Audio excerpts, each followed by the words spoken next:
oduu qabannee dhufneeti jirra. Hanqadhuma qophii keenyaatti nu faana ta'an afeerraa keenyam gama Harargeetti ciceenam jimaan horuu Harargee irraa guurame biyyoota baay'ee ergamu kan kiiloo 100 lakkaa'amu mootummaa bilisiginnaatiin sadarkaa dhabamuu irratti argamam.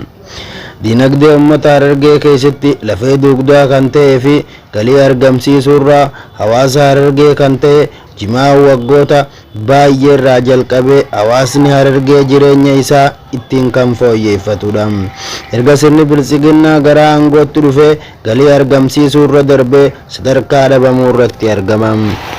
Mootummichi Abbaa Irree dinagdee hawaasa Oromoo laansheessuuf yeroo garaa garaatti qaraxa ol kaasuurraa eegalee hanga kiiloo irratti 500 fuudhuutti oofee sadarkaa kanarra geessiseeti jira. Tibbana immoo sanbira darbee jimaa ala ergi kiiloo 100 lakkaa'amu gara kiiloo 30tti gad xiqqeessuudhaan uggura irra kaa'eera. Jimaa kanaaf jiddugala jimaa Harargee kan taate magaalaan Awwadaa faca'uu irratti argamti. Kana facaasuu keessatti qooda guddaa kan fudhate ministeera daldalaa biyyattii ministeer Kaasaahun Gofeerraati. Uggura kana kan irra kaa'ee jiru.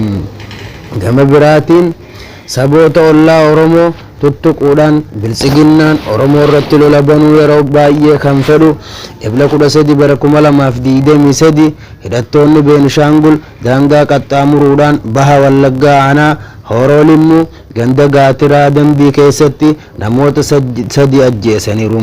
Maddeen keenya itti dabaluudhaan akka himanitti namoota hidhattoota gumuuziin lubbuun darbe keessaa kan maqaan isaanii argame Magarsaa Joogiraa Dammisee Olirraa yoo ta'u namoonni sadaffaan maqaan isaanii akka hin argatin maddeen keenya dubbataniiru.